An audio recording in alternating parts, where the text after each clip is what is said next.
कांग्रेस पर प्रधानमंत्री मोदी के सबसे जोरदार प्रहार की, सबसे प्रचंड आघात की।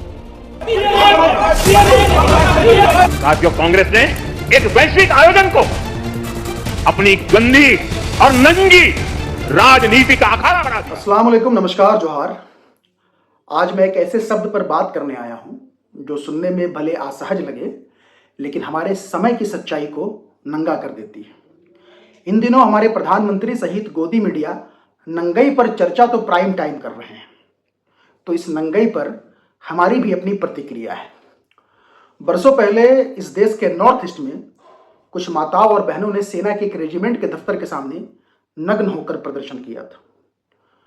उनका आरोप था कि उनके साथ अत्याचार हुआ है। अगर किसी ने किया था तो हो सकता है कि कुछ लोग होंगे, कुछ लोगों ने किया होगा, लेकिन उनकी तख्ती पर पूरी भारतीय सेना के नाम की दृश्य बनी हुई थी जो दिल तोड़ने वाला था। वह नग्नता शरीर की नहीं, आक्रोश की थी। वह एक संदेश था कि हमारी भी सुनी जाए। फिर मणिपुर में हमने एक और भयावह तस्वीर देखी। इस बार महिलाएं स्वयं नग्न होकर विरोध नहीं कर रही थी, बल्कि उन्हें नग्न कर पैरेड कराई जा रही थी। अब यहां फर्क समझिए। कमजोर जब नंगा होता है तो संदेश देने का प्रयास करता है, और ताकतवर जब किसी को नंगा करता है तो दहशत फैलाने का प्रयास करता है।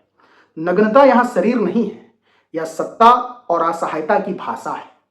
हमने राजनीति में यह भी देखा है कि कभी किसी सशक्त नेत्री ने अमेठी में कहा था कि एक एक को नंगा कर दूंगी। जनता ने जवाब दे दिया, लोकतंत्र ने कपड़े पहना दिए। सत्ता का घमंड ज्यादा दिन नहीं चलता है। मंडल कमीशन के समय भी हमने अर्धनग्न प्रदर्शन देखे, चाहे वो कॉलेजों में हो, सड़कों पर हो, तब उसे अभिव्यक्ति की आजादी कहा गया।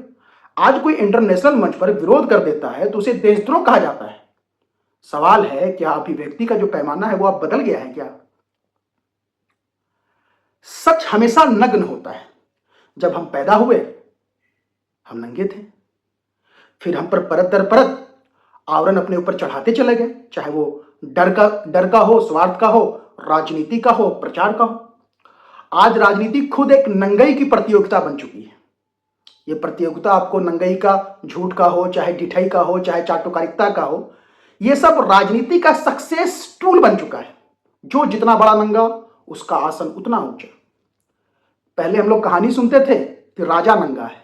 अब दौर ऐसा आया है जो नंगा है भैया वही राजा है, या राजा बनने की लाइन में वो खड़ा हो चुका है। एआई समिट हो, जंतर मंतर हो या संसद हो, कैमरा जहां होता है विरोध वहीं होता है। अब मैसेज कम, सुर्खियां ज्यादा बटोरने का प्रयास किया जाता है। फिर चाहे आप उसके लिए उसको जेल भेज दो, रिमांड पे ले लो, टीवी पर बयानबाजी कर लो, बहस कर लो, ये सब चलता रहता है। लेकिन असली सवाल क्या है? क्या इस देश में पक्ष नंगा है? क्या विपक्ष नंगी है? क्या मीडिया नंगी है? क्या विश्वविद्यालय नंगे हैं? या सच यह है कि हम सब किसी ना किसी तरह इस नंगाई के हम्माम में खड़े हैं?